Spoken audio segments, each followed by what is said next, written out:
you guys can grab your notes. We are going to talk about the respiratory system.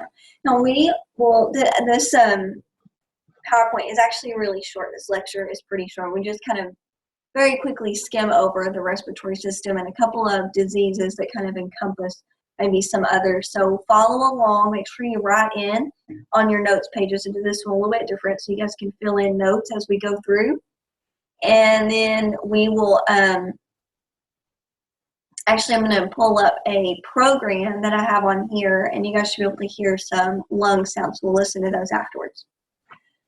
Okay, so the process of breathing, that's what we know as respiration, respiratory system. That's where that comes in. So that's our process of breathing. R is typically the abbreviation for respiratory rate. Sometimes you'll see it as RR, respiratory rate. And that's the number of total respirations that someone takes in a minute. That's what we know as the respiratory rate. So you literally, watch for a minute, count how many times they breathe in and out. In and out, that's one breath. In and out again, 2 breaths. So that's how many times you count. Normal respiratory rate. Normally, adults will breathe somewhere between 12 and 20 times a minute. Now that's, at rest, kind of doing your standard activity. That's not, during exercise or something like that. Kids, I would say 16 to 25, somewhere in there. And then infants is actually much higher, 30 to 50. And you think about it, they're still using lots of oxygen, but their lungs are so tiny too. But yeah, so generally the respiratory rate goes up, the normal respiratory rate goes up, from going adults down to infants. Okay, inspiration is the word we know as breathing in oxygen, and then expiration, expiration, is our term for breathing out carbon dioxide or breathing out the waste products. And while we're talking about that, I'll kind of go into this in a minute too, but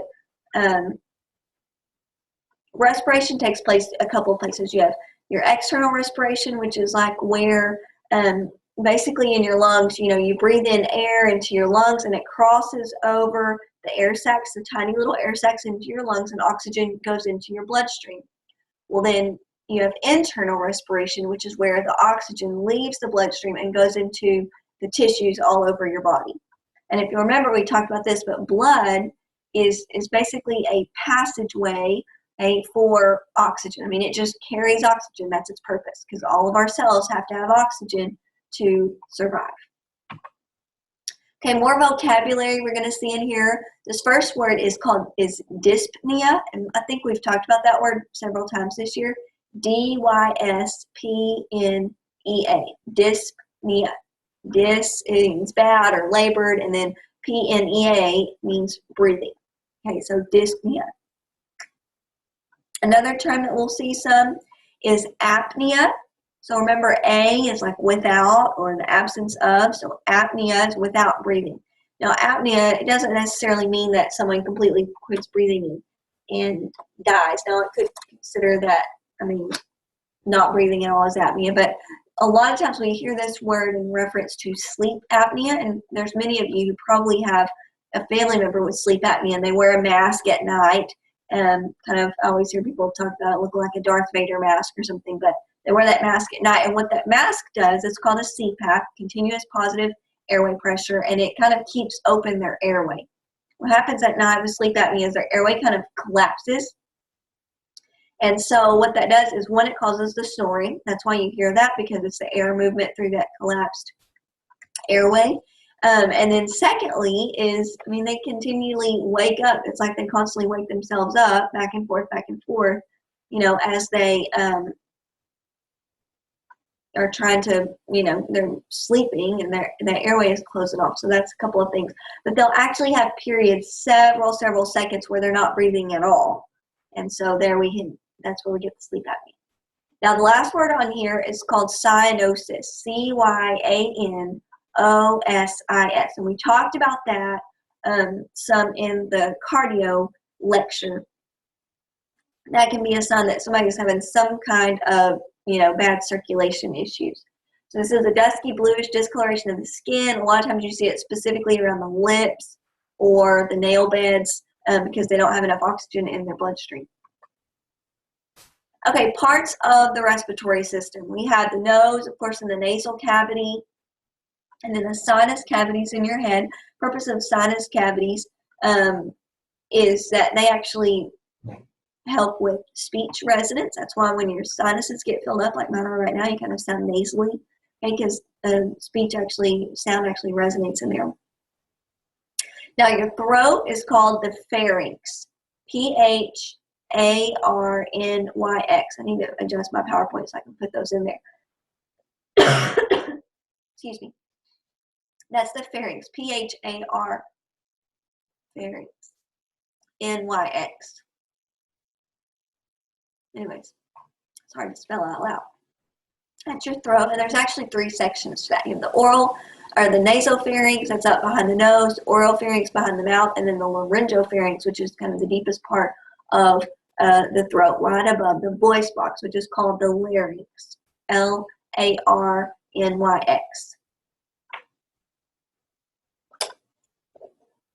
LAR.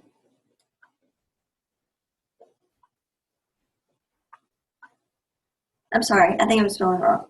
LARYNX, larynx. I'm sorry. Hard to spell out loud.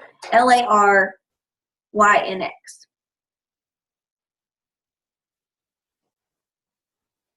Okay, that's the voice box.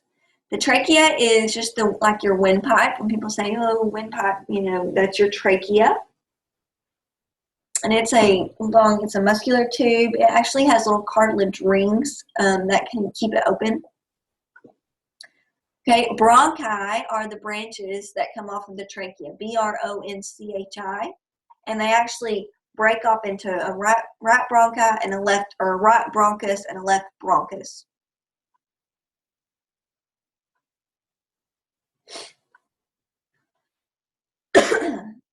Okay, those are the larger ones. Now, the bronchi, whenever you get into, let me show you this picture here. Okay, if you're looking at these, it's kind of like a tree almost. So here's the trachea. Here's the left bronchi, right bronchus. I'm sorry, I keep saying that wrong. Left bronchus, right bronchus. Bronchi is plural, bronchus is singular. And then they actually break off into smaller and smaller branches, and those smaller branches are called bronchioles. Okay, those are the smallest branches. And then they end with what's called the alveoli, ALVEOLI. That's what goes in this blank right here. And these are the tiny little sacs, kind of like the air sacs in our lungs, that actually contain capillaries, or they're surrounded by capillaries. This is where gas exchange takes place. It takes place in the alveoli, and that's really important. If you look at this picture, this is kind of the end of those. Each bronchiole is kind of this like grape-looking clusters. These are the alveoli, and this is kind of an up-close picture. So here you can see how they're wrapped with capillaries. And right here, this shows you a capillary that's just wrapped right around that, okay, right here. And that's how everything is exchanged. So you have oxygen that leaves the air sacs and goes into the bloodstream. And then you have carbon dioxide that leaves the bloodstream and goes back into the alveoli, heads back out of the lungs. Now, the reason that we have carbon dioxide and it's a waste product is because when our cells use oxygen, okay, whenever they use oxygen, they make energy. Carbon dioxide is a product of the use of that energy. So when all that's used, you end up with carbon dioxide as like a waste product at the end of that. And that's why we have to get rid of it. That's why our body continually produces it. They say that if you were to, for one person, if you were to take these alveoli, there's so many alveoli in your lungs, that if you were to take them and flatten them out, okay, they would actually almost cover an entire tennis court. This is in one person's lungs. Now keep in mind, each alveoli, the wall of the alveoli is only 1 cell thick, and they're very, very thin cells. So, that would just be 1 cell thick when you lay it out like that. But the surface area of the alveoli would cover that amount, which is crazy to me. Okay, the rest of these are diseases. So again, very, very rough, short description of the respiratory system. But let's talk about some diseases. So first on here is asthma. Typically, you see, children can get asthma, or adults. Usually it's, as far as children go, it's genetic. They're born with the risk of having it. Causes sensitivity to allergens.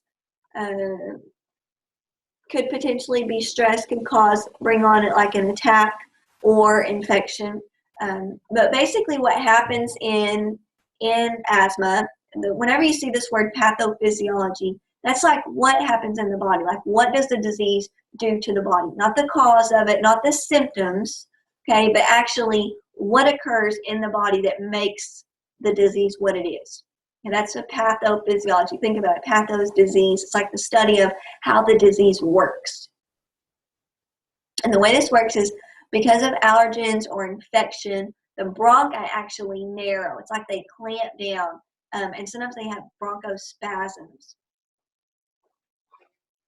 Sorry. Narrow bronchi due to, it's called bronchospasms. BRONCHOSPASMS. Bronchospasm, and basically what that is just like a clamping down of the bronchi. It really narrows the airway, and plus they have an increased amount of mucus production. Okay, you always have mucus production in all of the airways. Okay, it's considered a mucus membrane, and that's to catch debris so that you don't get sick very often. You know, it's all ciliated. There's hair in there. Like each cell has little hairs that actually work to catch dust and debris as well and move that out. Well, when somebody has asthma, they have an increased amount of mucus production plus these narrowed bronchi. So you have these really small tubes to get air through. And that becomes an issue. That's one of the reasons asthma is so dangerous. Okay, symptoms of asthma, dyspnea, wheezing. Okay, when I say wheezing, typically with asthma, you won't necessarily hear wheezing audibly. Excuse me. It's usually with a stethoscope, that's when you would hear it. And I'll let you hear the sound of it in a few minutes. Coughing, a lot of times it might be like a dry cough, but they can have a wet cough too because of all the excess mucus. And then chest tightness. They'll feel kind of tight in their chest because of that spasm and that narrowing. Treatment is usually bronchodilators, and those do exactly like what they sound. They dilate the bronchi, they open them up. Anti-inflammatory medications like steroids, they'll take. And I'm not talking about like steroids that make you big and strong. I mean steroids like the hormone steroids that's in your body that actually that pulls down inflammation and causes swelling to go away.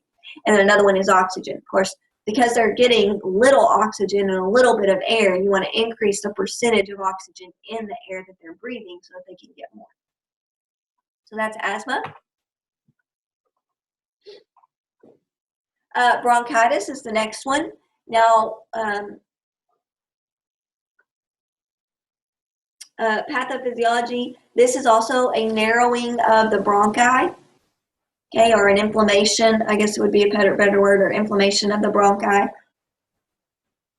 hence bronchitis, inflammation of the bronchi, can be acute or chronic. And if you remember, we've talked about these words before, but acute is like an exacerbation. It's like the disease is kind of hit them hard right at that moment it's going on, versus chronic means that they kind of have bronchitis long term. They always have this increased mucus production, always have inflamed bronchi. They have it for, chronically. Symptoms of acute bronchitis. Okay, you have a productive cough. So that means when you cough, you spit up mucus. Dyspnea, again, difficulty breathing, chest pain, and fever. Those can all be symptoms of acute bronchitis. It means you got it going on right now. It's really inflamed, etc. Chronic bronchitis is the same thing. Productive cough. They probably have some wheezing because of the narrow bronchi, and then dyspnea.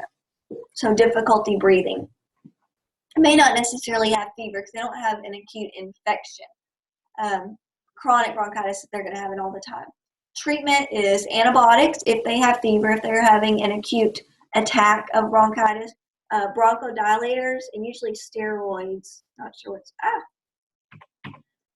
but anti-inflammatory medications, of course. Bronchodilators that open up the airway, and this gives you a really good picture right here. So here's the bronchi normally. Okay, it would be good and wide and open. But because of the inflammation and the increased mucus, it's really narrowed. It's hard to get air through there. And then, like it says, you have these damaged cilia that because of all that mucus production, they can't function. They can't get rid of extra debris and foreign substances. People with chronic bronchitis and emphysema both, we'll talk about emphysema in a minute, but,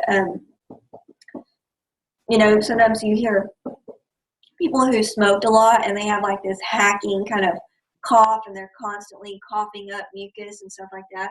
That they probably, I'm not a doctor, okay, so I can't diagnose anyone, but probably have touch of chronic bronchitis or emphysema or something that's related to that smoking.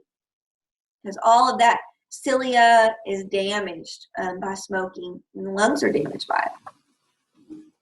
Okay, chronic obstructive pulmonary disease, or COPD. Okay, this is one that you'll hear a lot of. Any chronic lung disease that results in an obstruction of the airway. So some kind of blockage or some way that the airways are not working. Excuse me. Okay, the first one on here is emphysema. And I think it's spelled out. Yeah, it's spelled out on the next slide if you want to spell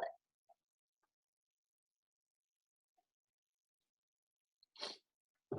These are the two main types of COPD, emphysema and chronic bronchitis. Primary cause is definitely smoking or, you know, secondhand smoke, but smoking is the number one cause of these. Now, sometimes people will get this too from like pollution, or if they're in a work environment where they're exposed to a lot of air pollutants and that kind of thing, that can happen too. But primarily caused by smoking. Okay, now emphysema. This is a non-infectious lung disease, and what happens is the walls of the alveoli, which is, remember, that's where exchange takes place, actually lose their elasticity. Okay, they lose their elasticity.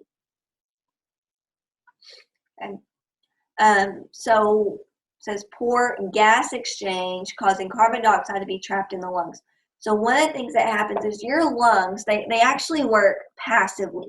So your lungs are not muscles themselves. They don't move themselves. Okay, what moves is actually your diaphragm. So your I'm sorry, guys. I've been sick. That's why I'm just now doing this lecture. Excuse me. So basically what happens is your diaphragm, the muscle that's right underneath your lungs, is shaped like a dome. And so what happens when you breathe is your diaphragm actually contracts, so it shortens, and it kind of, instead of being domed, it flattens. And when that does that, it actually pulls the lungs. Your lungs have a double lining or a double layered membrane around them called the pleura. And you probably remember that from doing your bodies. But anyway, so double line membrane around them. And so what happens is whenever you breathe, your diaphragm actually contracts and it pulls on that lining, which causes negative pressure in the lungs. And those lungs, they're going to open up and suck air in, basically, is what happens because of the pressure. Well, when that happens, oxygen and carbon dioxide automatically switch places in the alveoli because there's less oxygen in the bloodstream than there is in the air, so oxygen moves over, and there's more carbon dioxide in the blood than there is in the air that's in your lungs, so it moves back into the lungs to be expelled.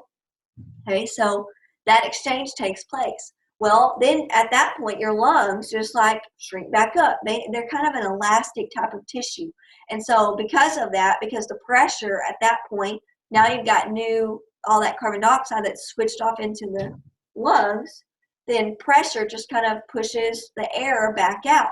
Okay, it all happens passively. Well, when your lungs have lost their elasticity, and when emphysema has damaged them, they lose that ability to like suck back up and push air back out. So people with emphysema tend to have a higher amount of carbon dioxide than what they really need.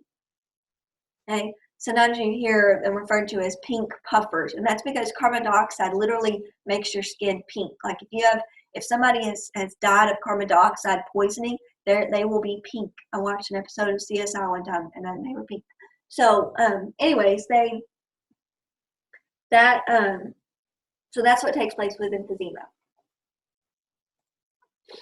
Causes, of course, heavy smoking or exposure to air pollutants. Symptoms are dyspnea. A lot of times they have kind of a barrel chest. They're kind of round chested because of the fact that they, you know, they're not pushing air back out regularly. Chronic cough, cyanosis, so they might have some blue tinge around their lips, and then a rapid respiratory rate. They're breathing really fast. And a lot of times, because they're having to force air back out, they're having to use their muscles to expel air or expire air. They'll do what's called this pursed lip breathing, where they're like, and they're constantly just trying to push air back out. Long-term effects, of course, death. There's no cure. There's no cure for chronic bronchitis. There's no cure for emphysema.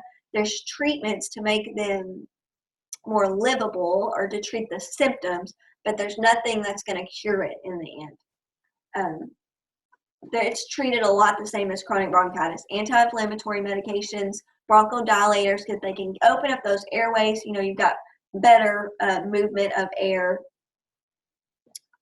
That's that.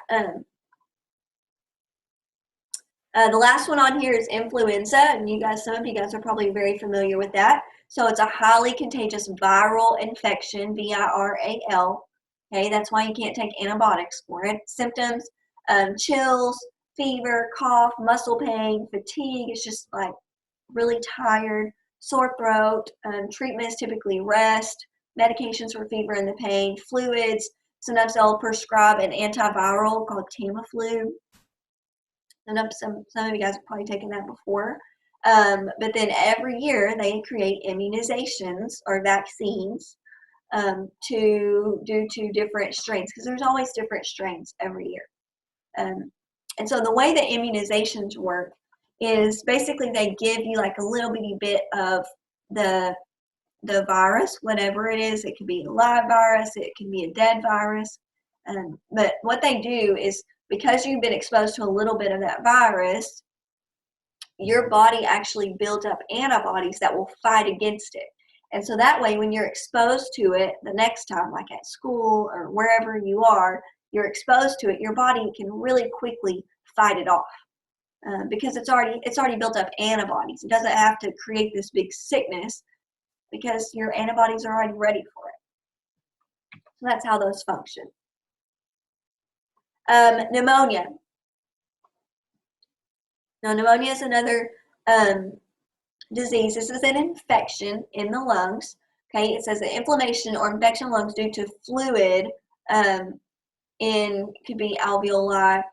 And so what happens is, your oxygen levels go down, but you have fluid in your lungs. So these are a couple of really good pictures you can see. Normally on an x-ray, the lungs should look black, okay, just like this one right here. But this one, you can actually see, here's the outline of the heart, and this is some fluid that is in the lower part of this upper left lobe, is what it looks like to me anyway. And so that's where the infection is. This one, you can see that whole right upper lobe, maybe the right middle lobe too, is all covered up with fluid. It's really thick. So symptoms, it can be caused by bacteria, it can be caused by viral, it can be caused by chemicals. Symptoms, chills, fever, chest pain. Usually people will hurt wherever the pneumonia is. A productive cough, they're going to be coughing up stuff. Dyspnea, for sure, they're going to have trouble breathing. Fatigue, usually their oxygen levels will be kind of low. Treatment is antibiotics. Sometimes IV antibiotics are required. Rest, fluids, and then respiratory therapy. Lots of coughing, air movement. People are really at risk for pneumonia when they're immobile. Okay, so if they're laying in bed all the time or sitting a whole lot. And that's just because when you're resting or you're sitting, you usually breathe kind of shallow. And so when you're not using your whole lungs to breathe and you don't have air moving, you're not getting out the normal fluid that accumulates in there. So that can cause, anytime fluid sits anywhere, it's going to grow bacteria. Okay, let me play for you guys some of these lung sounds. I just want you guys to hear. Now, this is a bronchial sound, bronchial lung sound. That means this is what you would hear over the bronchi whenever you're listening with a stethoscope. I think you guys should be able to hear that.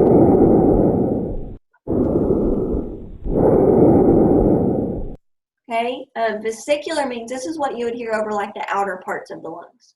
It's a little bit higher pitch or something. Okay, now crackles is what you would normally hear. Make sure my volume.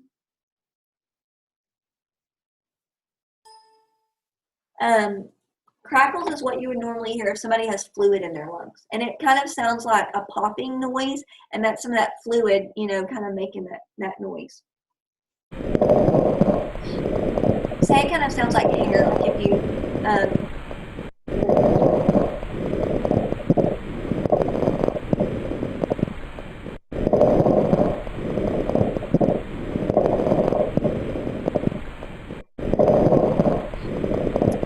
they say that it might sound like you take your hair and kind of rub it at your ears. Sometimes it sounds like that. Coarse crackles, still that popping noise. Here's some wheezes. Okay, so you can hear the wheezing.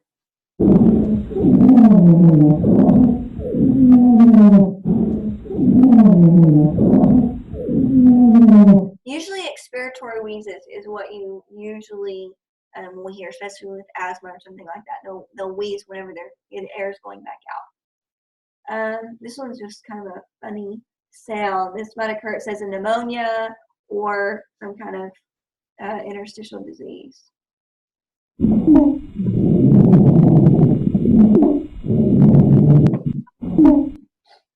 Bronchi, a lot of times you hear with like COPD, I feel like kind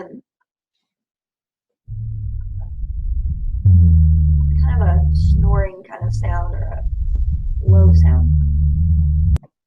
A rub, this means that, you know, I told you that they have a, we have a double lining of our, right around our lungs. Well, pleurisy is a disease where that lining, where the fluid in between that lining kind of dissipates and they don't have that. So those linings rub together. They say it's like extremely painful. This is what that would sound like. That rubbing noise. Stridor is the last one on here. And this one actually is kind of a wheeze, but usually it's up in the throat. So it's usually like in the trachea, larynx, somewhere in there. So if somebody has either accidentally swallowed something and it got stuck in their throat, or if they have something like croup or something like that, you might hear it then. Croup.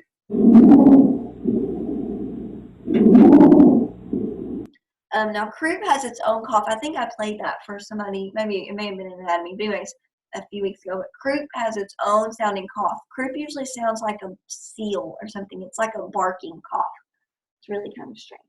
Anyway, so those are lung sounds. Never done computer sounds on here, so I hope that worked. But anyways, I hope you guys enjoyed that and get to work. I hope you guys, your project is going really well. And yeah, that's it.